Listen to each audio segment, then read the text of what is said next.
आरती स्वामी निरंजन रघुनाथा आरती स्वामी निरंजन रघुनाथा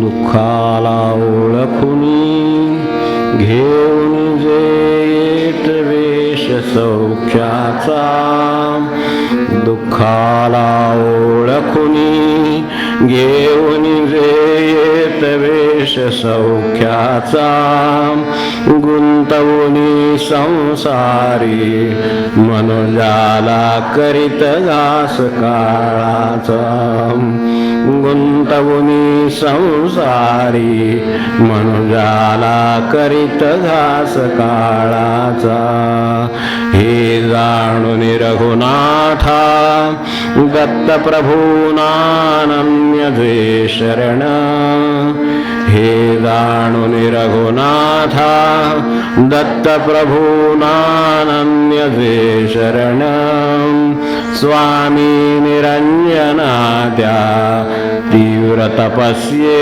सई करू नमन स्वामी निरंजनाद्या तीव्र तपस्ये सई करू नमन स्वामी निरंजन रघुनाथ महाराज की जय जय रघुवीर समन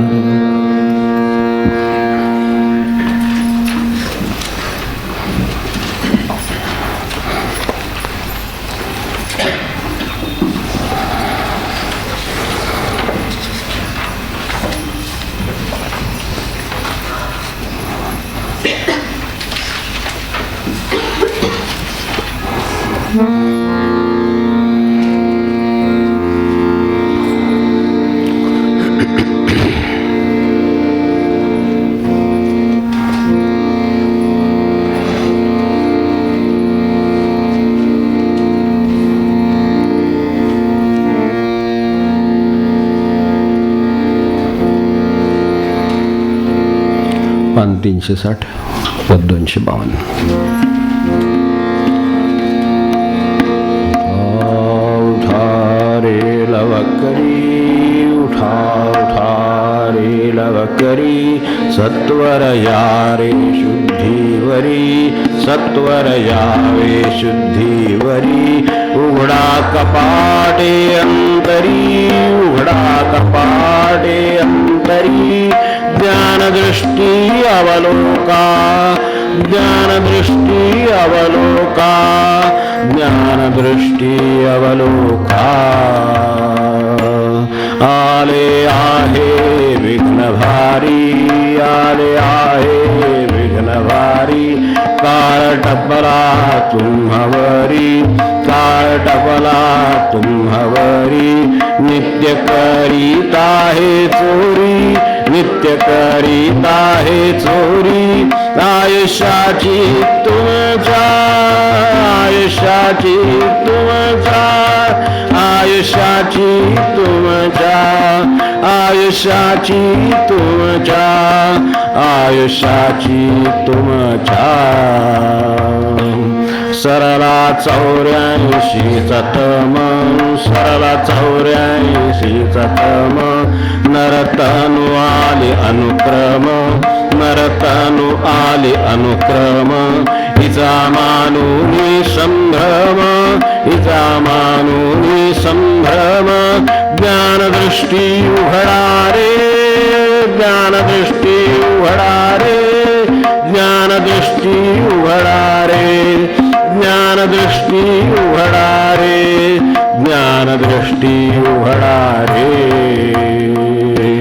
सद्गुरु वचनाचा उदय सद्गुरु वचनाचा उदय प्रकाश झाला भानुदय प्रकाश झाला भानुदय जागे भारे मनोमय जागे भारे मनोमय स्वरूप पहा पुणे स्वरूप पहा आपुले स्वरूप पहा आपुले स्वरूप पहा आपुले स्वरूप पहा आपुले वाचे घ्या रे राम नाम वाच घ्या रे राम नाम निरंजन सांगे उत्तम निरंजन सांगे उत्तम तुमचा हरेल भवभ्रम तुमचा हरेल भवभ्रम निर्भय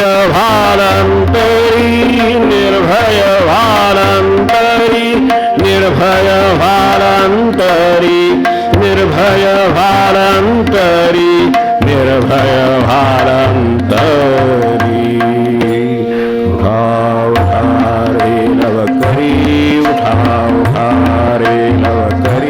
सत्वर यावे शुद्धीवरी सत्वर यावे शुद्धीवरी उघडा कपाटे अंतरी उघडा कपाटे अंतरी ज्ञानदृष्टी अवलोका ज्ञानदृष्टी अवलोका ज्ञानदृष्टी अवलोका उठा उठा रे लवकरी उठा उठा रे लवकरी उठा उठा रे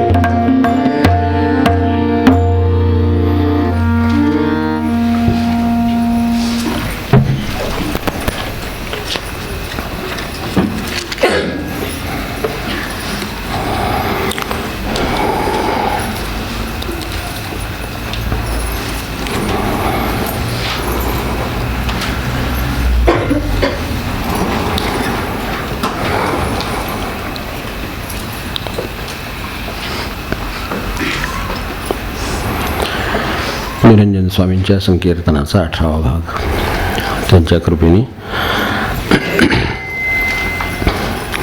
आपण आता सावध होऊन पाहतो.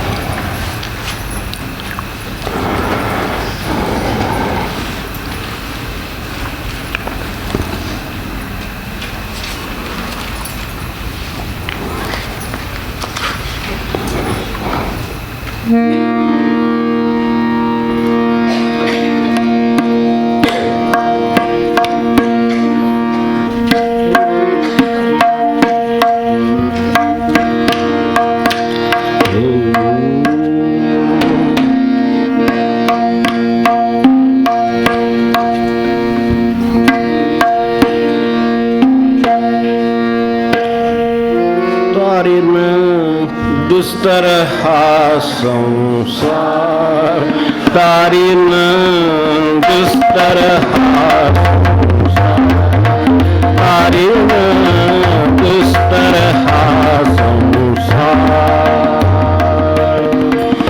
भक्तासी तरी तारितसे परी भक्तासी तरी तारितसे परी दुष्टा करुणी दुष्टा करुणी तारीन दुस्तर हा संसार तारीन दुस्तर हा संसार तारीन दुस्तर हा संसार पहा माझ्या नामे क्या पहा माझ्या नामे क्या केला बहु उद्धार केला बहु उद्धार तारीन दुस्तर हा संसार तारीन दुस्तर हा संसार तारीन दुस्तर हा संसार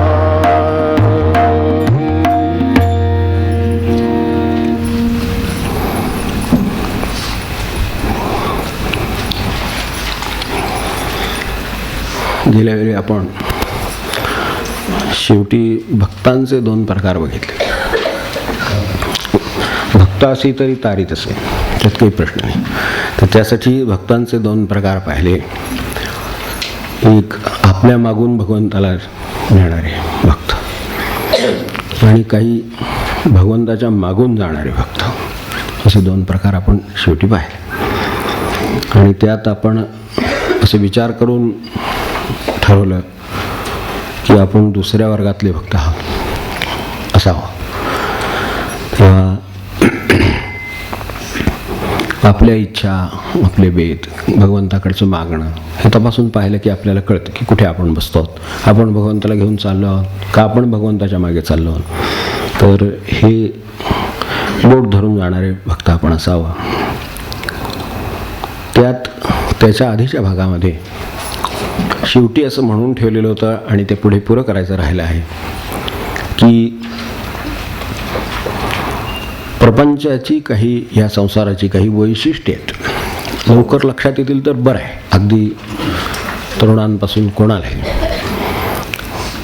तर एक 4 वैशिष्ट्ये सांगितली होती, ती पुरी करायची राहिली. संसाराची 1-4 वैशिष्ट्ये आहेत, त्याच्यानंतर बघू पुढच्या वेळेला असं म्हटलं.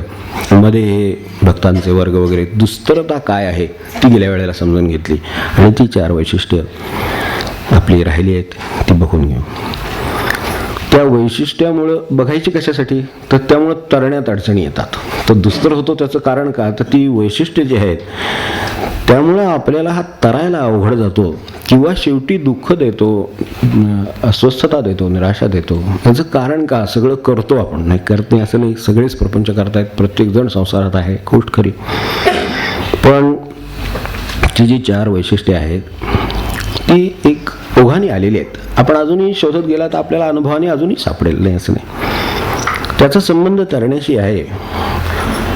त्यात पहिलं वैशिष्ट्य आपण असं पाहिलं होतं की ज्यात पडल्याशिवाय राहता येत नाही तो आपला संसार. आपण पाहतोच आहोत आता की आपल्या हातात काही नाही या अर्थाने.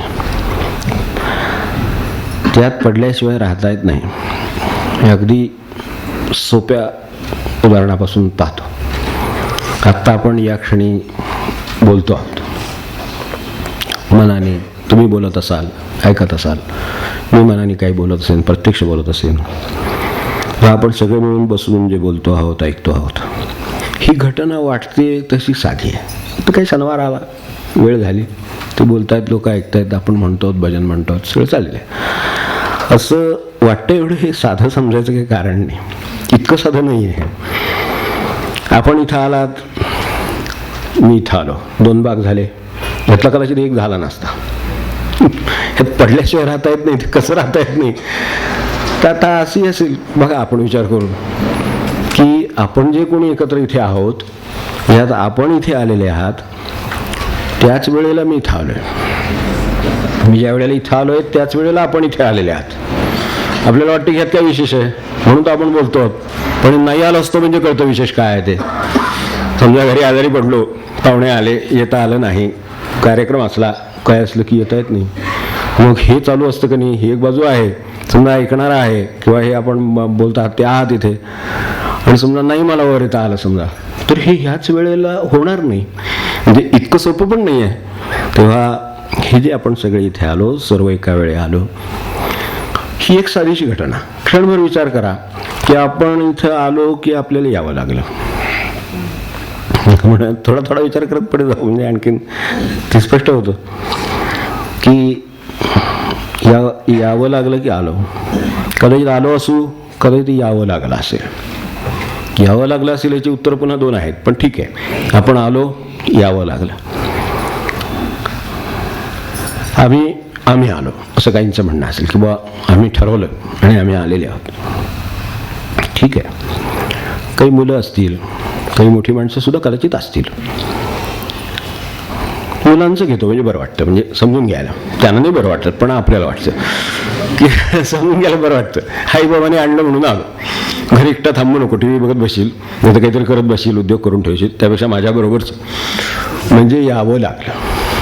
त्यांना आज त्यांच्या भाषेत विचार केला, यावं लागलं.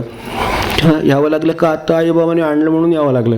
त्यांना ते दुस्तर संसार असे काय, त्यांच्या दृष्टीनं काय काही म्हणा तुम्ही, तुम्ही आज गुरुदेव दत्तात्रय म्हणा नाही तर आणि काय म्हणा, त्यांच्या दृष्टीनं त्यांना यावं लागलं एवढी गोष्ट. काही मुलांचं उदाहरण म्हणून सांगितलं. काही वेळेला मोठ्यांचं पण असंच असतं. म्हणजे आता ते लहानांच्याकडं पुढे गेलं म्हणजे बरं. काही वेळेला ही म्हणाली म्हणून यांना यावं लागतं. काही वेळेला ही वाटते जरा येत जा. म्हणजे कंसात काय असतं की काय थोडा फरक पडला खाजगीत म्हणतो. आता आपले तर आहे त्यामुळे खाजगीत हे पटू शकतं. आता असं असणार, असंच असेल असंही नाही, कदाचित यावं लागलं त्याच्या मागे असं सुद्धा असू शकेल की हे म्हणाले असतील की तू येत जा, काहीतरी उद्योग करण्यापेक्षा, कुठेतरी गप्पा मारण्यात बसण्यापेक्षा तू येत जा. त्यातही पुन्हा काहीतरी कंसात असणारच आहे. जरा चांगल्या वातावरणात जाऊन आली, 4 लोक चांगले भेटले, 4 चांगले शब्द कानावर पडले. आता पुढचं म्हणत नाही, मग थोडा बदल होतो का बघूया. म्हणजे कसं यावं लागतं आणि काय. असं एकूण एवढं नक्की की मी आलो काय, मला यावं लागलं काय. समजा मी अगदी निर्धाराने आलो, माझं ठरलेलं म्हणून मी आलो, ठीक. तरी सुद्धा पुन्हा यावं लागलं आहेच की नाही का. माझं ठरलं पण यावं लागलं शेवटी. त्यामुळे यावं लागतं ते लागतं. तेव्हा ज्यात पडल्याशिवाय राहता येत नाही आपल्याला. आज चांगल्या हेतूनी, चांगल्या कामासाठी, सत्संगासाठी किंवा काही आकलन व्हावं म्हणून, उद्धार व्हावा म्हणून अशा हेतूने आलो, बरोबर आहे. पण तरीसुद्धा ते यावं लागतं शेवटी, असं आहे. तर ठीक आहे, येण्यापर्यंत ठीक आहे, आपली इच्छा असो नसो. मी दुसरीकडे लावून पाहतो. आता जाणं, एक वेळ यावं लागलं असेल किंवा जावं लागलं असेल, हे बरोबर आहे. पण जाणं मात्र जावं लागतं, एवढं आहे. येताना एक वेळ करायची, एखादा म्हणेल सुद्धा नाही तुम्ही जा, मी अभ्यास करतो. मुलं आहे उदाहरणार्थ, मी तुला आल्यावर सगळा उतारा सोडून दाखवतो, 1 तासात हे होतं ना, ठीक आहे, 1 तास पुरेल एवढा अभ्यास मी तुला करून दाखवतो, असं म्हणून तो न येता राहू शकेल एखाद्या वेळेला. कदाचित असं जर झालं असेल, होऊ शकतं. पण इथून जायचं झालं तर जातो की जावं लागतं. तो तिथे जातो की जावं लागतं असं नाही राहत. थोडा वेळ थांबेल अजून, पण समजा नंतर जप करत बसला समजा अगदी झाल्यावर, तरी सुद्धा जावं लागतं शेवटी. म्हणजे तुम्हालाच जावं लागतं असं नाही, मलाही जावं लागतं. काही वेळ झाली, आता पुढे आपापले पाणी, स्वयंपाक पाणी काय ते असणार, कार्यक्रम असणार, काय कामं असतील, कोणाचे उद्योगाचे काही हे असतील, वेळ असेल, तर शेवटी जावं लागेल. म्हणजे एक वेळ आलो पण जावं लागतंय हे नक्की आहे. तर घर तर सुटलेलं नाही आपल्याला घर सुटलं नाही. इथे आपण अगदी आनंदाने आहोत, सगळं ठीक आहे, महाराजांनी ठेवले, संत मंडळींची कृपा आहे, आनंद आहे, सगळं आहे. पण तरी सुद्धा जावं लागतं परत. म्हणजे पडल्याशिवाय राहता येत नाही, ते असं आहे की त्याच्यातला व्यवहार जाणं आणि येणं, हे जे पडणं आहे त्याच्यात, ते केल्याशिवाय राहता येत नाही. तर हे अगदी छोटंसं जरी वाटलं येणं आणि जाणं, तरी संबंध आयुष्यभर आपल्या अनेक घटना आपण आठवून पहा की त्यामध्ये मला त्या कराव्या लागल्या का, मी त्या केल्या, मी त्यातून बाहेर येऊ शकलो का नाही शकलो, ह्याचा विचार केला तर लक्षात येईल की सगळ्या संसाराचं असं झालेलं आहे. अख्खं आयुष्यभर हेच चालेल. इथून साधं बाहेर जा. आता आपण शेवटी काय समजा आता पद म्हणू शकलो तर खाली उतरत जात गेल्यानंतर आपल्या डोक्यात कदाचित ते असतं, राम सदा वदरे. स्वामीच म्हणाले, आपणही म्हणतो, मनाने राम सदा वदरे, मनातल्या मनात म्हणत असतो म्हणून. कोणतरी विचारत काय म्हणताय, झालं गेलं, राम सदा वगैरे कसं पडावं लागतं ते. मी त्याच्या माझ्या मनात आहे हो खरं म्हणजे, राम सदा वगैरे मी राम राम राम म्हणत निदान घरापर्यंत तरी जावं असं मनात आलं असलं तर कोणतरी विचारतं काय म्हणतात, काय म्हणणार, काय म्हणण्यासारखं काही नसतं. काय म्हणताय, आता काय म्हणताय म्हणतं, काय नाही चाललंय किंवा चाललोय, काय असेल ते चाललंय. म्हणजे एक ओळख दाखवणं किंवा एक शिष्टाचार म्हणून हे ठीक असलं तरी राम सदा वदरे म्हणायचं ठरवलं तरी सुद्धा आपल्या हातात नाही, बोलण्यात पडावं लागेल. मग अशी म्हटलं ना, एक जाण्याचं उदाहरण घ्या, पण ते सगळ्या संसारात लागू आहे. इथून जाईन तर मला वाचेचं सुद्धा आवरण माझ्या हातात नाही. कोणीतरी विचारलं तर काय म्हणताय, तर काय नाही ठीक चाललंय एवढं तरी, किंवा काय तुमचं उत्तर द्यायची पद्धत असेल त्यानुसार. बरं समजा आपण असं ठरवलं की उत्तर द्यायचं नाही. म्हणजे असं नका ठरवू काही, पण मी आपलं याच्यासाठी पाहतो की शक्य आहे का, असं बघण्यासाठी बघितलं की शक्य आहे का, की काय म्हणताय असं म्हणल्यानंतर आपण सरळ उतरून जायचं असं चालू. एक तर शिष्ट तरी म्हणतील, दुसरं त्याच्यापेक्षा वाईट, अलीकडे ऐकू कमी यायला लागेल म्हणतील. ते म्हणण्यापेक्षा आपलं काय ते बरं आहे, ठीक चाललोय कट केलेलं वर. म्हणजे कसं आहे बघा, असं म्हणावं तर शिष्ट म्हणते, ऐकू येत नाही असं म्हणते. तेव्हा कसं आपल्याला अडकलेलं असते, कसं त्यात पडावं लागतं. आता असं माझी काही बोलण्याची इच्छा नाही, मला राम सदा वदरे बस, जाईपर्यंत निदान जाईपर्यंत तरी राम सदा वदरे म्हटलंय मी, पण तरी सुद्धा म्हणता म्हणता मला जाईपर्यंत सुद्धा ते सदा म्हणता येईल किंवा तेवढा काळ तरी म्हणता येईल याची खात्री नाही. उत्तर द्यावं लागतं, संभाषणात पडावं लागतं, व्यवहारात पडावं लागतं, संबंधात पडावं लागतं, माणसांच्या किती गोष्टीत पडावं लागतं. आपण विचार करा, जागेत पडावं लागतं, वास्तू असतात, किती संबंध येतात, ते सगळे आपण आणतो की आपले येतात असा विचार करा. ज्यात पडल्याशिवाय राहता येत नाही माणसाला. व्यवहार सुरू होतो आणि मनुष्य त्यात पडतो. तेव्हा असं आपलं सगळं जीवन, अगदी काय नोकरी असेल, उद्योग असेल, संबंध असतील, घटना असतात, आपण अगदी अनेकदा ठरवतो यापासून आपण बाजूला राहायचं, यात अजिबात पडायचं नाही. तर असं काही घडतं की तुम्हाला त्यात पडावं लागतं. काय कितीतरी आपण आठवून पहा, आपल्या लक्षात येईल की खरोखर असं अनेकदा आत्तापर्यंत घडलंय, आपलं आयुष्य असं चाललेलं आहे. तेव्हा यातलं बरंचसं टळत नाही. थोडंफार स्वातंत्र्य आहे माणसाला, नाही असं नाही म्हणत, पण ते ओळखून योग्य तऱ्हेनं वापरलं तर शक्य आहे. म्हणजे आत्ता म्हटलं तसं खाली जाता जाता वाटलं की म्हणले काय मग कसं काय चाललंय, ठीक आहे म्हटलं, आणि पुन्हा आपलं राम सदा वगैरे हे शक्य आहे, हे स्वातंत्र्य आहे. म्हणजे शिष्टही म्हणणार नाहीत, ऐकू येत नाही म्हणणार नाहीत, हे दोन्ही टाळून एवढं एक वाक्य बोलून पुन्हा राम म्हणत जाता येणे शक्य आहे.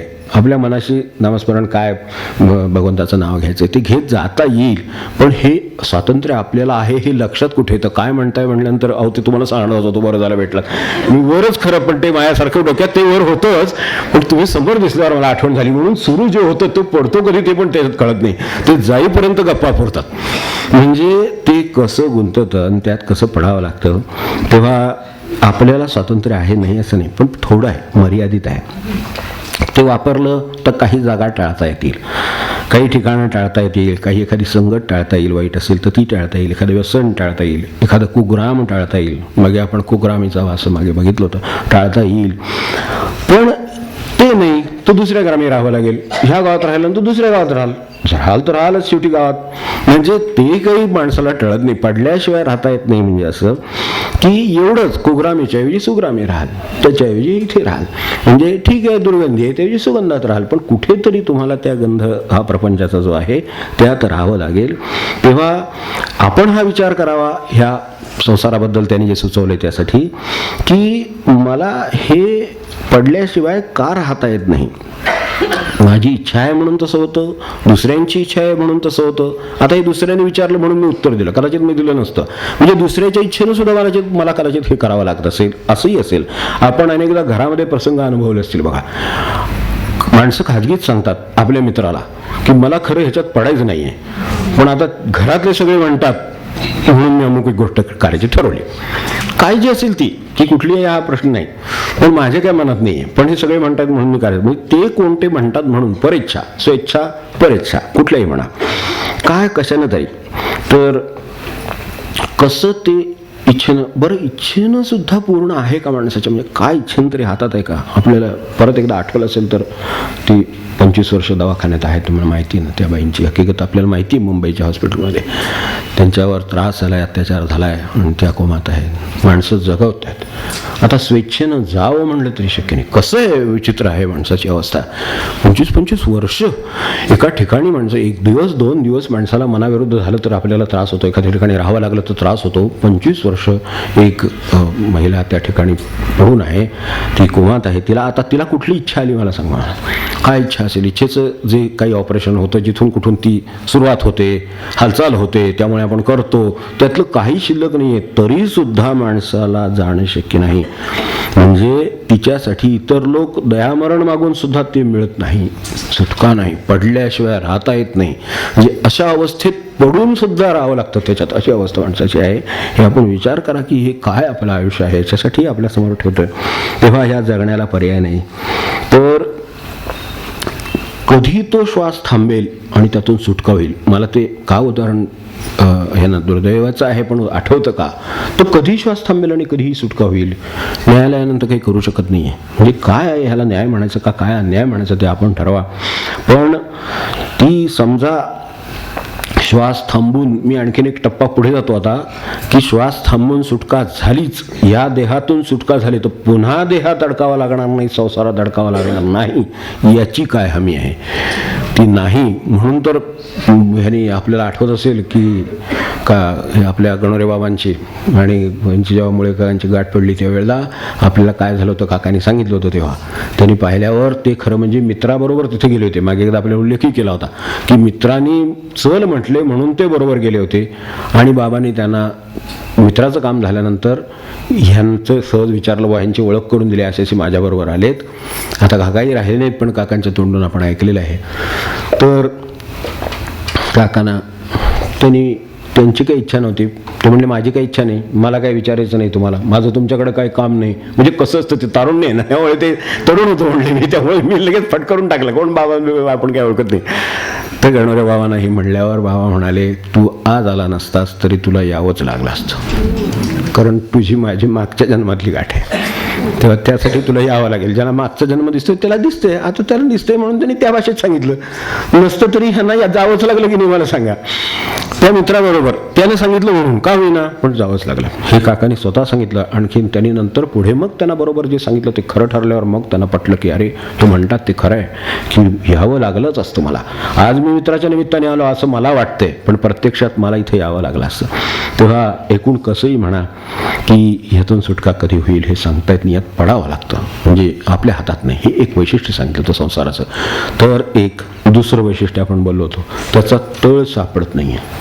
संसाराचा तळ सापडत नाही. हा जो समुद्र आहे किंवा काय विहीर म्हणा, काय तुम्ही त्याला काही उदाहरण घ्या, पण त्याचा तळ सापडत नाही. म्हणजे काय केलं म्हणजे हा संसार थांबणार, काय केलं म्हणजे माझा प्रपंच पूर्ण होणार किंवा थांबणार, हे लक्षात येत नाही. किती पोहा, लांब जा, खोल जा, काय करा, त्याचा तळ काही सापडत नाही. आता घडलेलं आपल्यासमोर आहे, मागे उल्लेखही केला आहे, परत एकदा करतो की एखाद्या पेशंटच्या केसमध्ये आपण हे पाहिलं असेल की अगदी आशा सोडलेली, त्याला ते हे केलेलं, त्या जवळच्या नातेवाईकांना बोलवून घ्या वगैरे सगळं सांगतात ना आपल्याला, तर त्या पद्धतीने डॉक्टर लोकांनी सांगितलेलं. अशा अवस्थेतल्या पेशंटला माणसं बरोबर आली, भेटायला आली, सगळं झालं, ती घरी उतरली, त्यांचं चहा पाणी सगळं करताना बाकीच्यांचे हैराण होतात कशी आपल्याला माहिती आहे. तर ते सगळं झालंय, वाट बघितली पण काय उपयोग नाही आहे, अजून आहेत तळ सापडत नाही अजूनही, खोल जात आहे. म्हणून म्हणायचे ना, मागे गेल्या वेळेला बोललो तसं निंबार्के महाराज म्हणायचे की जवसाचं पेव आहे तळागत नाही. उतरलं, पूर्वी पेवात उतरायचे ना, तळागत नाही, खाली जाईल तेवढा खालीच जातो आणखीन. पूर्वी पेव भरत ह्याची धान्याची, तर त्याच्यामध्ये इतर धान्याला एक वेळ तळ लागतो पायाला, उभा राहतो मनुष्य, खालचं धान्य काढून देई पेवातनं.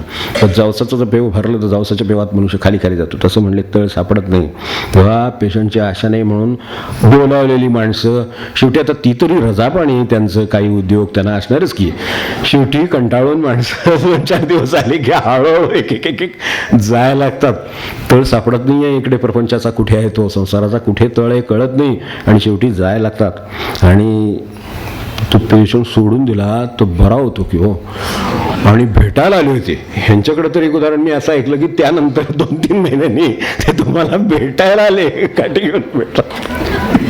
ज्याच्या आशा सोडली, ही घडलेली घटना आहे, मी गमतीत सांगत नाही नुसतं, ही घडलेली घटना आहे. ते भेटायला आलेले हे बघितल्याबरोबर आश्चर्य वाटले, बाबा हे काय की आम्ही यांना सगळे आशा सोडल्या, आता इथे ठेवून तरी किती दिवस ठेवणार, त्या घेऊन जा म्हणून सांगितलेला माणूस आहे.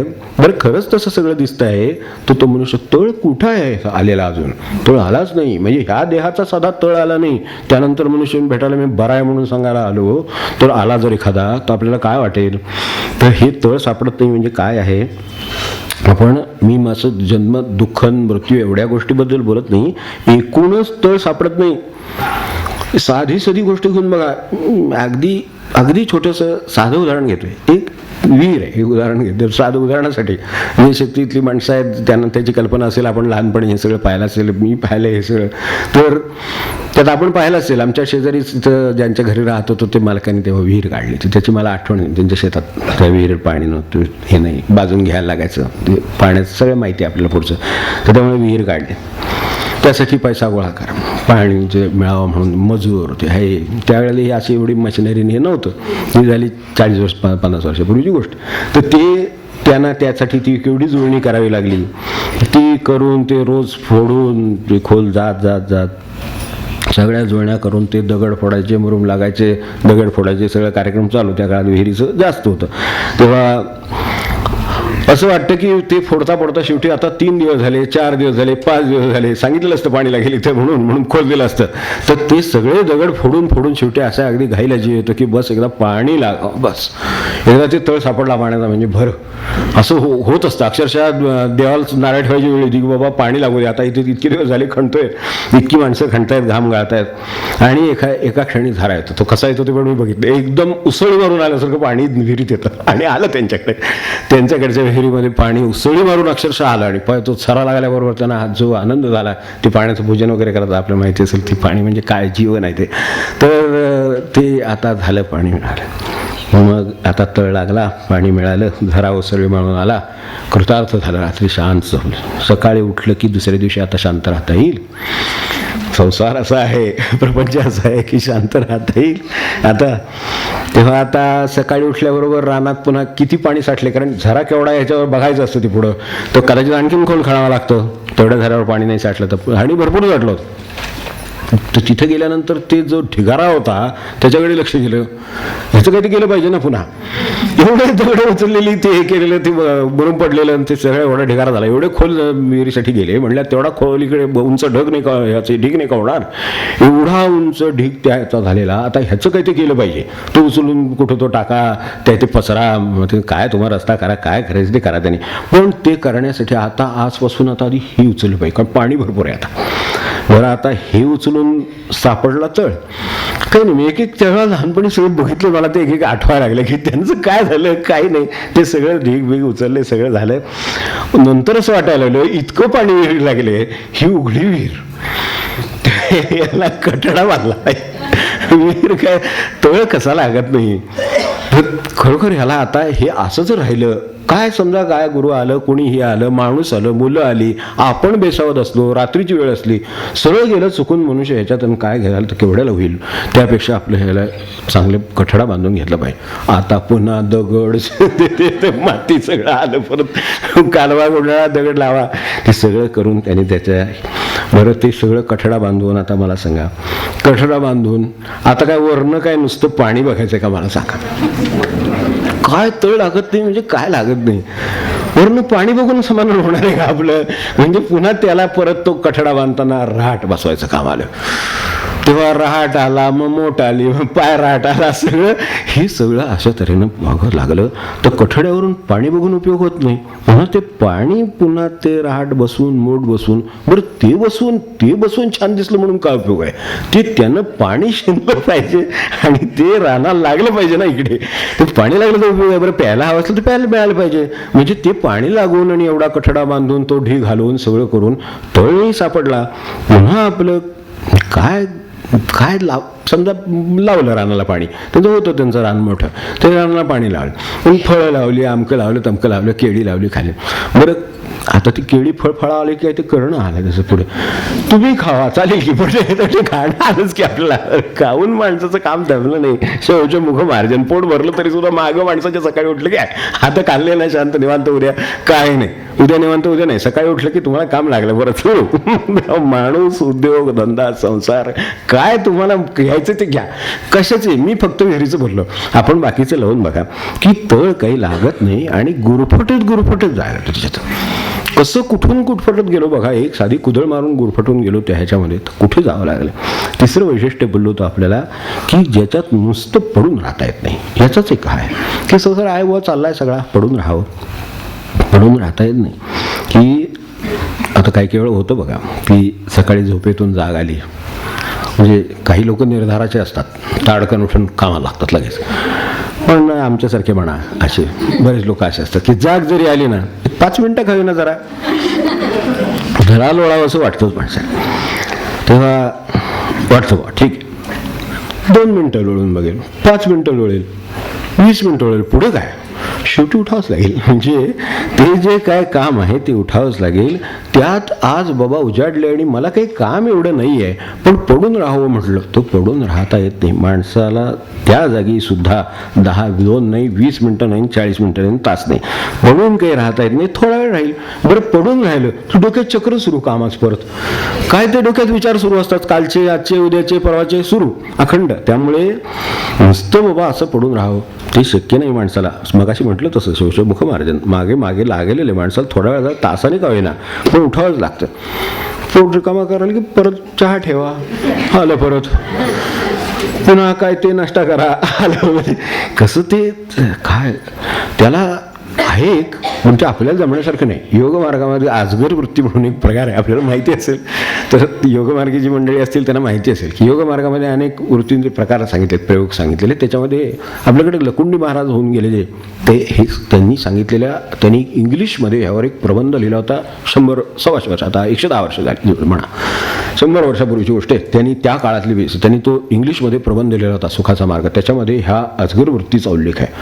अजगर कसं राहतं ना ते योगी माणसाला ते सुद्धा प्रयोग करावा लागतो. पण असं अजगर वृत्तीनं राहणं तर काही शक्य नाही. अजगर वृत्ती म्हणजे शब्दावर लक्षात आलं असेल आपल्या काय असतं ते. तर तसं राहतात ते योगी लोक म्हणजे ते त्यावर त्यांना विजयच मिळवायचा आहे. ठीक आहे त्यांचं ठीक आहे आपल्याला तर तसं राहत आहे मग काय करायचं म्हणून उठून कामाला लागलं पाहिजे. ते फार थोरांचं काम आहे. सामान्य माणसाच्या असं जर पडून राहिला तो थोड्या वेळाने किती वेळ काढेल. काही नाही करायचं ठरवलं तर शेवटी कावळे पोटात तो शेवटी ते कोकलतातच ना शेवटी काय ते करणं भागच आहे त्यांच्यासाठी. तेव्हा बरं ते कोकलू द्यावेत ते हातात नाही म्हणजे पडून नुसतं राहावं तर कावळे कोकलतात उपाशीपोटी. माणसाला थोडा वेळ जर गेला जास्त वेळ गेला तर नंतर काय होतं आपल्याला माहिती आहे डोळ्यासमोर अंधारी यायला लागते. तेव्हा अंधारी येणं आणि जाऊ देत म्हणणं त्यातनं सुद्धा जाऊ दे उपाशीपोटीच तो जाणं सुद्धा गुन्हा आहे कायद्याने सुद्धा जाता येत नाही तसं. पण म्हणजे जगणं मला काही वेळा असं वाटतं काय जगणं म्हणजे विचित्र गोष्ट आहे. कोण विचार करतो तो करत असेल बाबा पण आपण तर केला. आपण पहा करून की हे जगण्याचे संसाराची वैशिष्ट्य काय असतील की इतकं ते जगणं विचित्र म्हणतो मी त्याला. विचित्रोयम संसार हा मागे गेल्या वेळेला आपल्याला म्हणलं होतं की संसार मोठा विचित्र आहे अशी आचार्य म्हणतात आणि ते खरं आहे की तो असं त्याच्यात सरळ नाही आहे काही विचित्र आहे.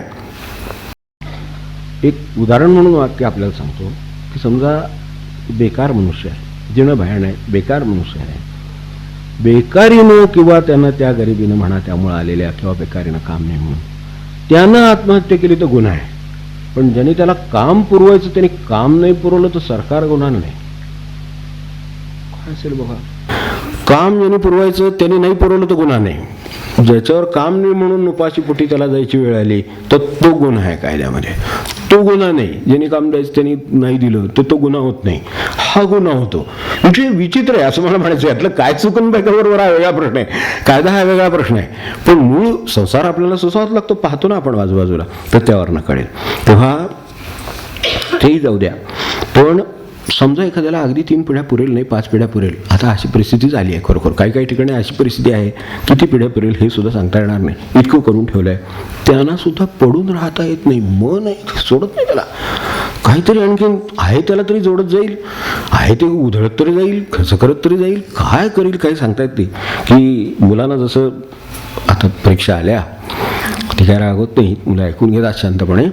तर तिनं आता खरं म्हणजे त्या परीक्षेच्या वेळेला आपण टोचणी घेऊन मागे लागलो असतं अभ्यास कर सकाळ संध्याकाळ खेळू नको अमुक करू नको तमुक करू नको. आता त्यांच्या परीक्षा संपल्या की बघा आता खरं म्हणजे निवांत आहे तर त्यांनी ते निवांत नेणार. त्यावेळेला अभ्यासाचा त्रास होता हे बरोबर आहे पण आता तुम्हाला निवांत आहे ना राहा निवांत.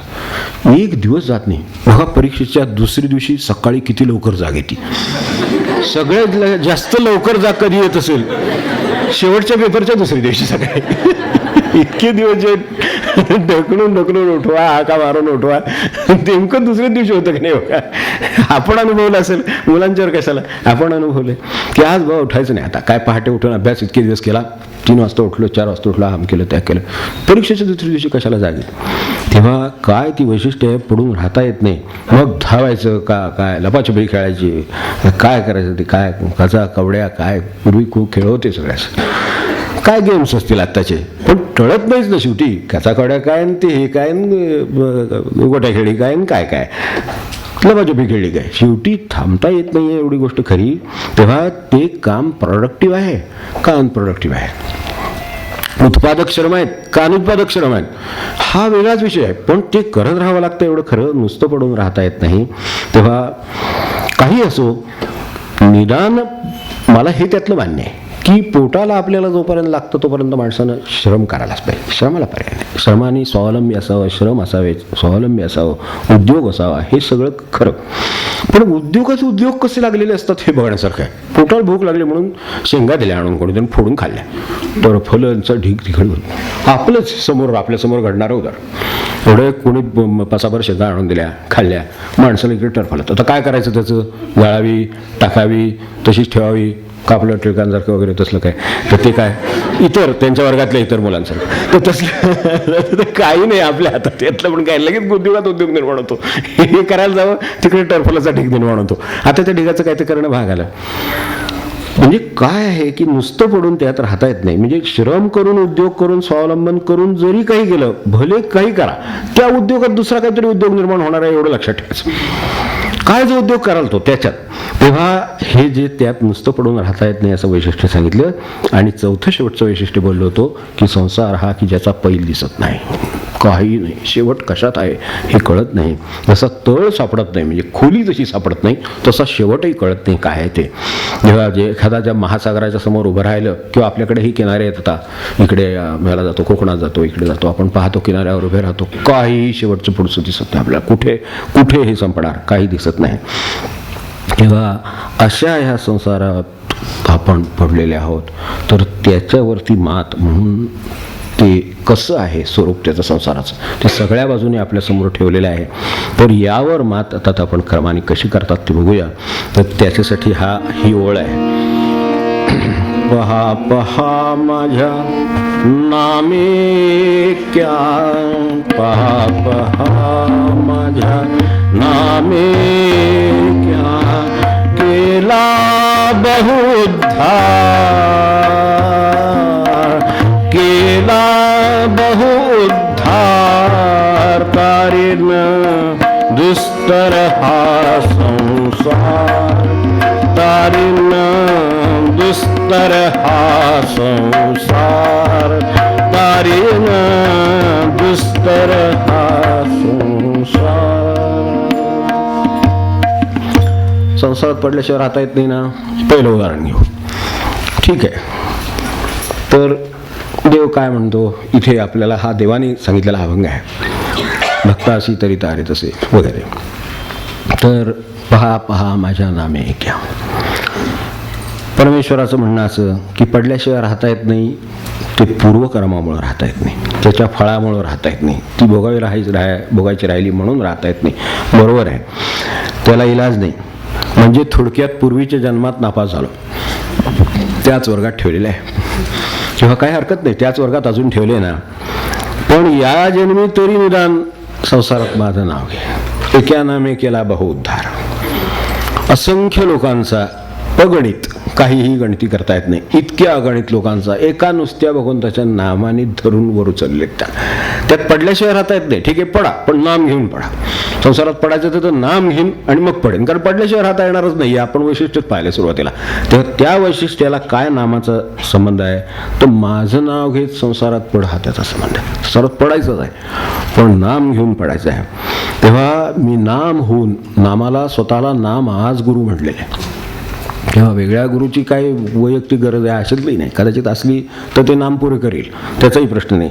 पण नाम होऊन गुरु होऊन मी तुला यातून उद्धरतो, एका नामे केला बहुउद्धार, हे जे पडलेलं आहे तोच वर काढला, अधिक गुरु वर, तेव्हा वर घेतलं तर हे मी नामाने घेईन. आजपर्यंत असंख्य असंख्य लोकांना ह्या नुसत्या नामाने मी उतरलेलं आहे. तेव्हा आपण असं मानू नये नामाकडे बघण्याची दृष्टी नसते म्हणून हे केवळ मला म्हणावं लागतं, किंवा मी म्हणतोय आपल्याला दृष्टी असेल तर आपण ते सोडून द्या. पण आपण विचार करा की नाम म्हणजे काय, आपल्याला 4 अक्षरं वाटतात का, रामकृष्ण हरी, काय आपल्याला म्हणायचे ते, काय श्रीराम जयराम जय जयराम, काय जे म्हणायचे ते, तर अशी 4 अक्षरं म्हणजे नुसते एक अक्षरं म्हणजे नाम असं आपल्याला म्हणायचं का, तसं नाही. त्यांना एवढं सांगायचं आहे की नाम म्हणजे अक्षर आहे, बरोबर आहे. आज आपण उच्चार करतो म्हणजे अक्षर असलंच पाहिजे, काही म्हणा, ओम नमः शिवाय, ठीक आहे अक्षर आहे ना, अक्षरातच सांगतोय ना आपण हे सगळं. पण त्याच जे क्षर म्हणजे जो संसार आहे त्याच्या विरोधात आहे ते अक्षर आहे. संसार क्षर आहे, नाम अक्षर आहे. तुम्हाला जर अक्षरातच नाम बघायचं असेल, नुसतं बघत असाल तर ते अक्षर आहे, त्यामुळं ते तारू शकतं. जे नष्ट होते ते काय तारणार आपल्याला, म्हणून एकमेकांना एकमेक तारू शकत नाहीत, पुरू शकत नाहीत. नाम पुरतं, कारण ते अक्षर आहे ना. आपण अक्षर मानतो ना, रामकृष्ण हरी मानतो ना, ठीक आहे, काय मानतो, दत्तगुरू मानतो ना, चालेल. पण ते अक्षर आहे, ते अक्षर आहे. अक्षर म्हणजे नष्ट होणार, नाशिवंत, तो नाशिवंत नाही येते, अक्षर आहे, त्यामुळे ते धरून ठेवलं आपण. ते काय आहे तर अक्षर असं साधन आहे एका बाजूने. दुसरं म्हणजे संसार आहे ना, तो त्याच्यात काहीतरी सार आहे. ते कोणतं सार आहे ते लक्षात आणून देतं. नाम जो घेतो त्याच्या लक्षात येतं ह्याच्यात सार काय ना सार काय, राहावं तर लागेलच, पण सार काय आहे ह्याच्यातलं तेवढं त्यानं पकडून ठेवलं. बस बाकीचं जाऊ सगळं ते चाललेलंच आहे, ते कडवा थोडक्यात ते चालते. धान्य निवडून घेतलं तर ते जे घेतलं बाजूला ते सार. तसं संसारातलं सार लक्षात येऊन देणारं जर काही साधन असेल तर हे साधन नाम आहे. नामाकडे आपण कसं पाहतो त्याच्यावर अवलंबून आहे. एखादा भरकटलेल्या संसारामध्ये किती करावा तेवढा, असं किती किती किती प्रपंच करतात. रजोगुणाचं ते कामच आहे, त्यात तमोगुण साथीला मिळालं तर वाईटच काम आहे. रजोगुण असेल तर नुसतीच कामं करत राहील, ठीक आहे. तर तो भरकटत त्या संसारामध्ये कुठेही जाईल तर त्यावेळेला त्याला पुन्हा मूळ रस्त्याला आणून तुझं खरं काम काय आहे ते दाखवून तेवढंच करायला लागेल, बाकीचे काम करू नको असं म्हणेल. ते कोण, नाम. नाम काय करील ते मी पाहिलं की नामाकडे काय पाहतो आपण जे नाम घेतो तेवढं साधं आपण मानू नये. जे आपण मानतो की बा काय मला आवडत बसले, नाही येते ते आपल्याला इतक्या मार्गाने मदत करणाऱ्या, म्हणजे त्या मूळ मार्गावर आणून सोडणाऱ्या एखादा वाटाड्या असावा. आपल्याला भरकटलेल्या रानात भरकटतो, अंधारात भरकटतो, तर त्याला ओढून तो परत जसा एखादा वाटाड्या भेटतो आणि तो आणून त्याला मूळ रस्त्याला सोडतो, म्हणतो जा आता जाशील बरोबर घरी. हे जसं करतो तसं तो नाम देतो. ते नाम ते तसं आहे, तसा वाटाड्या आहे असं समजा. ज्या कर्माने मूळ ह्या विहिरीत गटांगळ्या खाल्ल्या, ह्या समुद्रात गटांगळ्या खाल्ल्या, संसार म्हटलं आपण वेगवेगळ्या मार्गाने पाहायला त्याची वैशिष्ट्य, तर त्या गटांगळ्या खाव्या लागतात. ती मूळ जी कर्म त्याकडे बघण्याची दृष्टी देतो. ती कशी केली म्हणजे गटांगळ्या खायला लागत नाहीत ते कळतं. गेल्या वेळा आपल्याला एक उदाहरण शेवटी सांगितलं होतं ना की नावाडी इतकी खेपा करतो, ह्या नावेतून ह्या बाजून त्या बाजूला, त्या बाजून ह्या बाजूला, पण स्वतःच्या पायाला पाणी नाही लागून देतो. हे नावाडी करू शकतो. नाव्यातलं जाणारे माणसं इकडे भिजतात, दात बसताना तिकडे उतरताना भिजतात, हे त्यांचं होतं. भाण्यात जो कटांगळा खातो त्याचा प्रश्नच मिटलेला आहे. पण नावाडी जसा असं नेतो तसं नाम नावाड्यासारखं काम आहे तसं. ते तुम्हाला पाणी लागून देत प्रपंचातलं. जिथे कटांगळा खातोय, ज्यात पडल्याशिवाय राहता येत नाही, त्याच्यातून अलगत कसं जावं ते सांगतं. तेव्हा ही जी कर्म आहेत ती कशी करावी ह्याची युक्ती आपल्याला नाम देतं. आणि ही जी आहे ती युक्ती देणारा तो गुरु आहे नाम. त्या नामाकडे आपण ह्या दृष्टीने बघावं. मग ते जर दृष्टी आली जी मागे आपण पाहिलं होतं, उघडा कपाटे अंतरी ज्ञानदृष्टी अवलोका, उघडा कपाटे अंतरी ज्ञानदृष्टी अवलोका, ज्ञानदृष्टी अवलोका. विचार करू शकतो आपण की ही जी दृष्टी आहे बघण्याची, त्यामुळे हे काम करू का नको, करायचं झालं तर कसं करू, काय केल्याने मी ह्यातून बाजूला राहीन, काय केलं तरी ह्यात अडकणार नाही, ह्याचे परिणाम मला त्रासाचे होणार नाहीत, परिणामांचा विचार कुठल्या करू, कुठल्या फळात मला न अडकता ह्यातून सुटता येईल, ही सगळी दृष्टी देणारा गुरु हा नाम आहे.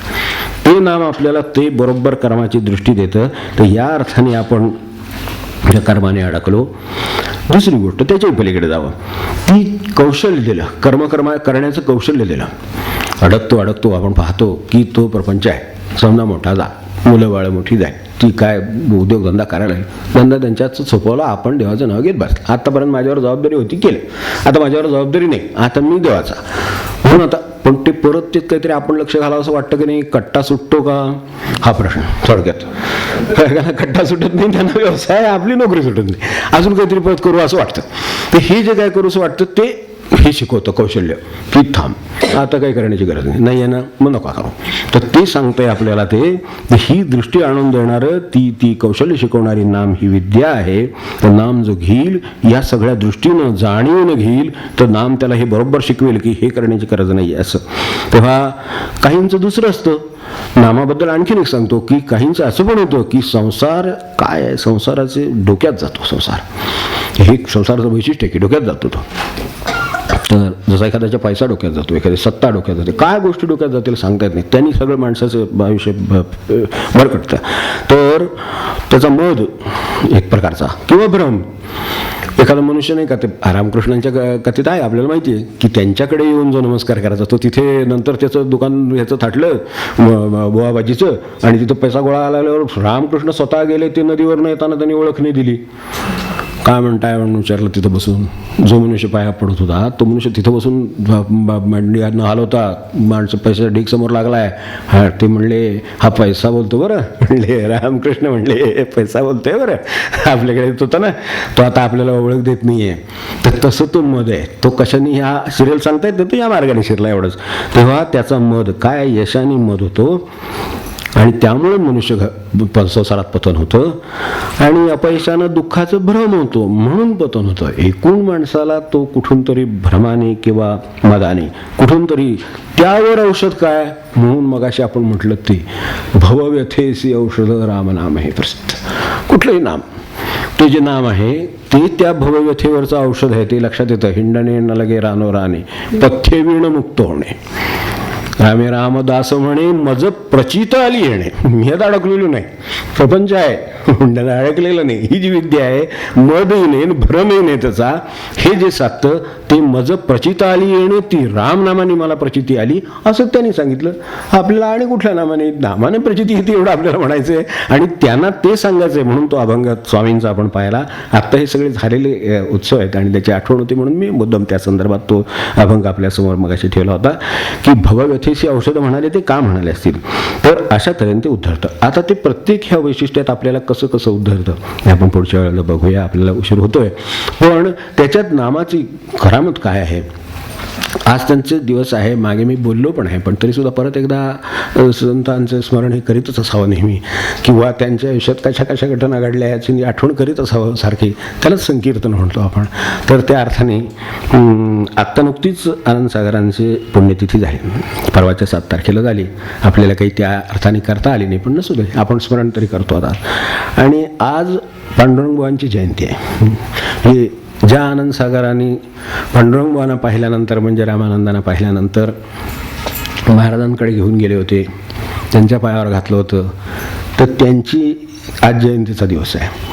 तेव्हा त्या काळातले समर्थ संप्रदायातले तिकडे जे अंबादास म्हणून जे स्वामी होते, त्यांची पहिल्यांदा ह्या रामानंदांची गाठ पडली आणि त्यांना दीक्षा दिली आणि पुढे अनुग्रहासाठी इकडे पाठवलं. तू पुढे याला जा मुंबईला. आणि आनंदसागरांच्यामुळं ती भेट सोपी झाली. आनंदसागर घेऊन गेले त्यांना, असं ते आपल्याला विषय माहिती असेल. तर आनंदसागर त्यांना घेऊन गेले. महाराजांनी त्यांना आल्याबरोबरच ओळख, या पांडुरंगबुवा म्हणले. आल्याबरोबरच सगळी कनेक्टिव्हिटी उत्तम असते, त्यामुळे काही निरोप द्यावा लागत नाही, येतो म्हणून आल्याबरोबर या म्हणतात लगेच, असं आहे.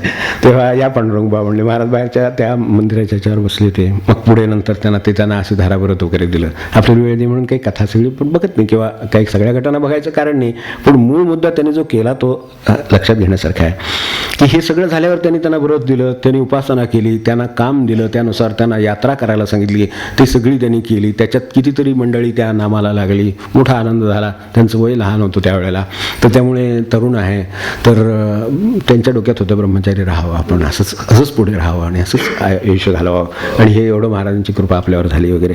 आणि आनंदसागरांचा स्वतःचा प्रपंच होता, आपल्याला माहिती आहे आनंदसागरांचा प्रपंच होता. आणि ते आत्ता परवा सांगितलं, हे परवाची पुण्यतिथी, ती जी पौर्णिमा झाली त्या पौर्णिमेला त्यांनी देह ठेवला. तर देह ठेवण्यापूर्वी त्यांनी त्या आईला नमस्कार करून गेले वगैरे, आणि त्यांनी देह ठेवला. तर देह ठेवताना आपल्याला लक्षात असेल की काळजी हे असतं शेवटी, इकडची प्रपंचाचे जो विषय असतो त्याची काळजी म्हणण्यापेक्षा व्यवस्था, आपल्याला काळजी असते, ते फक्त व्यवस्था बघतात.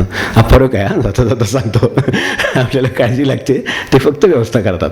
तर त्याप्रमाणे हिचं, त्यांना कृष्णाबाई म्हणून मुलगी होती, 2 मुलगे होते आणखी, आणि एक कृष्णाबाई म्हणून मुलगी होती. तेव्हा तिचं काय करायचं पुढे, ते आता ह्यांच्यासाठी काय, म्हणजे पत्नीने विचारलं होतं बागे, तेव्हा त्यांचे ते म्हणाले होते, हा पांडुरंग बाबा फार सात्विक आहे, तर त्याला आपण मुलगी देऊ, असं त्यांच्या डोक्यात त्यावेळा कृष्णाबाई देऊ असं होतं. म्हणून ते पत्नीजवळ ते बोलले होते, पण त्यांनी स्वतः देह ठेवला. तर पत्नी तेव्हाच म्हणाली की तो एवढा कडकडीत वैराग्यवाला ब्रह्मचारी आहे, तो काय लग्न करायला तर होणार नाही. तर तुम्ही म्हणताय ते आनंदसागर म्हणाले की ठीक आहे, तुम्ही म्हणताय ते बरोबर आहे, पण आहे कडकडीत वैराग्य आहे, ही गोष्ट खरी, कामही तसं आत्ता तो करतोय, ही गोष्ट ही खरं आहे, पण आपण ही गोष्ट महाराजांच्या कानावर घालावी नंतर बरोबर ते ठेवलेलं असतं. म्हणून म्हटलं ना, गुरु होऊन उतरीन, तेव्हा ती महाराजांच्या कानावर घालावं म्हणले होते. त्यानुसार आनंदसागर गेल्यानंतर ह्या मंडळी त्या कृष्णाबाईला घेऊन महाराजांकडे आल्या होत्या, आणि तिथे त्यांना नंतर एक कानावर घातलं. महाराजांनी जसा आनंदसागरांचा भार घेतला तसा या मुलांचा, त्या मुलीचा, ह्या सगळ्यांचा भार त्यांनीच घेतला, त्यांना सांभाळ पुढे. आणि ह्या कृष्णाबाईच्या बद्दलचा विचार असा आनंदसागर, महाराज जायच्या पूर्वी आनंदसागर गेले ना 7 साली, त्यामुळे महाराजां असतानाही घडलेली अशी गेले आपले हे देह ठेवला, तर त्याची ही पुढची घटना त्यांना सांगून ठेवलेली होती. तेव्हा त्यानंतर महाराजांनी योग्य वेळ आल्यानंतर पांडुरंगबाणा निरोप दिला, बोलावून घेतलं, आणि त्यावेळेला आल्या पहिली हजेरी घेतली. हे सत्पुरुषांची वागण्याचे आपण वरच्या याच्यावर जाऊ नये. दारात महाराजांनी त्या काळातलं वर्णन केलं की दारामध्ये तो आज जसं तो हे ठेवलेलं बाहेर कोच, त्या कोचावर रामाच्या देवळात, म्हणजे महाराजांच्या घरामध्ये मूळ, तिथे बसले होते. आणि आल्या पांडुरंगबुवा येऊन पोचले. पांडुरंगबुवा पोचल्यानंतर त्यांना आल्या म्हणले, या बुवा म्हणले की आम्हीच तुम्हाला आता नमस्कार करायला पाहिजे. खरं महाराज सांगून आम्हीच तुम्हाला नमस्कार करायचा, कारण तुम्ही ब्रह्मचारी म्हणले, आम्ही गृहस्थाश्रमी.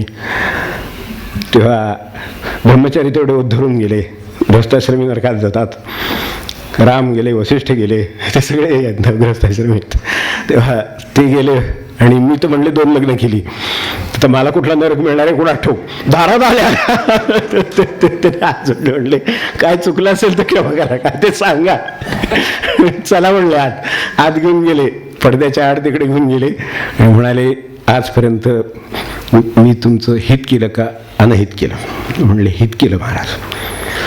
मग म्हणले लग्न करा.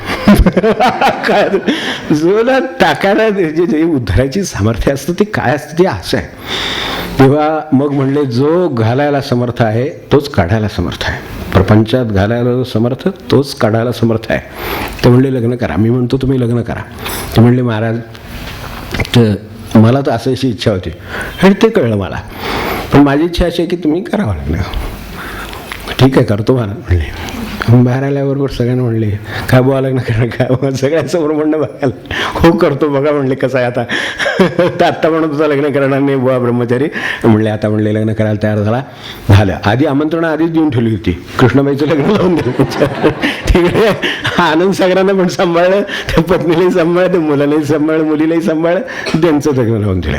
आनंदात त्यांचं प्रपंच झाला. पण ज्यांनी प्रपंचात त्यांना घातलं, जो घालायला समर्थ तो काढायला समर्थ. म्हणून म्हटलं ना, प्रपंचात आपल्याला आत्ता जी अडचण होती की त्याची म्हणजे आपण वैशिष्ट्य पाहत होतो, तर त्या वैशिष्ट्यात जे पहिलं वैशिष्ट्य त्याचं जे त्यात आपण म्हटलं की ते सापडतही नाही आणि पडल्याशिवाय राहता येत नाही. बरोबर आहे, पांडुरंगबुवांचं प्रारब्ध असेल, महाराज ओळखू शकतात हे की याचं प्रपंचात पडल्याशिवाय पडणं हे प्रारब्ध आहे, तर त्याला ते करावं लागेल. तर त्याच्यासाठी आपल्या आज्ञेने का विना पण त्याला ते करायला लावलं. आणि जो घालायला समर्थ तोच काढायला समर्थ. त्यांना पुढे पुत्ररत्नही झालं, तेही झालं. त्याच्यानंतर पण पुढे असं की हे सगळं असताना त्यांच्या आधी ती मंडळी आणि त्यांची पुढे झालेला मुलगा ही दोन्ही निवर्तली पुढे. जो घालायला समर्थ तो काढायला समर्थ म्हणजे काय? पुन्हा पांडुरंग भाऊ होते तसे ब्रह्मचार्यासारखे एकटे झाले कामाला, रामनामाच्या कामाला मोकळे केले. म्हणजे हे सुद्धा करण्याचं सामर्थ्य कोण? त्या नामात आहे. महाराज तर नामावतार आहे. म्हणून म्हटलं नाम होऊन गुरु होऊन उद्धरीन पण उद्धरीन. तारीनं दुसरा हा संसार म्हणजे काय आहे. आणि तारीन म्हणजे एवढं नाही. मी तर म्हणतो हा तर ठीक आहे, हा संसार शेवटी परीक्षा आहे, शेवटी ती जाण्यात आहे. त्या काळात महाराज कुठे होते? त्या काळात तात्यासाहेब होते, ते महाराजच होते तिथे. तेव्हा तात्यासाहेबांच्याकडे जाऊन यांनी विनंती केली होती की आता मी थकलो, म्हणजे पांडुरंगबुवा थकले. त्या काळातली गोष्ट ही 30 सालातली गोष्ट पुढे. तर तेव्हा महाराजांच्याकडे आले होते. तेव्हा महाराजांना प्रार्थना केली. उत्सवाला आले महाराज, उत्सवाला आले त्या. आणि उत्सवात त्यावेळेला तात्यासाहेबांच्या हस्ते सगळं होत असे. पुढे पांडुरंगबुवा हे त्यातले ज्येष्ठ जुन्यापैकी महाराज असतानाचे ह्याच्यातले वयस्कर सगळ्यात. त्यामुळे उत्सवातले सगळे मानपान नंतरचे होत असत ते सगळे पांडुरंगबुवांच्या हस्ते होत असत. ते त्यातले श्रेष्ठ राहिलेले मधल्या या सगळ्या शिष्यांच्या मधले. तर ते दुसरे दिवशी दशमीला उत्सव संपला की एकादशीला ते मान व्हायचे. तर त्यावेळेला यांनी म्हटलं की एवढा पुण्यपर्व काळ आहे हा, तर ह्यात जावा अशी माझी इच्छा आहे. तर म्हणले मध्ये काही जाऊ नका, ह्या उत्सवाचा काळ आहे, तर त्याच्यावर सावट येईल त्याचं. तुम्हाला मी उत्सव झाला की दिवस देतो, तो देतो. आणि एकादशीला सगळे मानपान झाले आणि द्वादशीला देह ठेवला. स्वतः बाजूला बसून महाराजांनी त्यांच्याकडून त्यांचा देह ठेवून घेतला. हे आपण पाहिलं तर काय आहे जे म्हटलेलं आहे ते आपल्याला कळेल की ज्यासाठी हे असे अभंग लिहितात आणि जे अनुभव घेतात. आता मला सांगा तारीनं आणखीन काय पाहिजे? तारीनं हे काय नाम आहे? तारीनं दुस्तर हा संसार, तारीनं दुस्तर हा संसार, तारीनं दुस्तर हा संसार. भक्तासी तरी तारितसे परी, भक्तासी तरी तारितसे परी, दुष्टा करुणी मार, दुष्टा करुणी मार. तारीनं दुस्तर हा संसार, तारीनं दुस्तर हा संसार, तारीनं दुस्तर हा संसार. पाप हा माझ्या नामे क्या, पाप माझ्या नामे क्या, केला बहु उद्धार, केला बहु उद्धार. तारीनं दुस्तर हा संसार, तारीनं दुस्तर हा संसार, तारीनं दुस्तर हा संसार.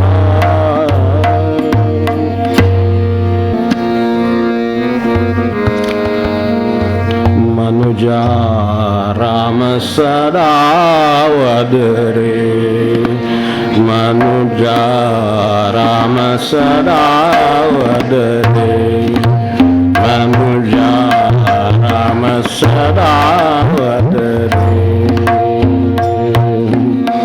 भ्रमदायक जग सर्व ही मानुनी, भ्रमदायक जग सर्व ही मानुनी, माया आस धरे,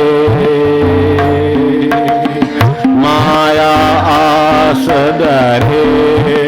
मनुजा राम सदा वदरे, मनुजा राम सदा वदरे, मनुजा राम सदा वदरे. कामादिक रिपु दंडु दियंतरी, कामादिक रिपु दंडु नियंतरी, सांडी दुर्मदरे सांडी दुर्मदरे मनुजा राम सरावदरे मनुजा राम सरावदरे मनुजा राम सरावदरे सावळी सुंदर मूर्ती हरीची सावळी सुंदर मूर्ती हरीची ध्याई मनी आदरे ध्याई मनी आदरे मनुजा राम सरावदरे मनुजा राम सरावदरे मनुजा राम सरावदरे रघुवीर अक्षयी देल तूते रघुवीर अक्षयी देल तूते निरंजन पदरे निरंजन पदरे मनुजा राम सरावदरे मनुजा राम सरावदरे मनुजा राम सरावदरे जानकी वन स्मरण जय जय राम।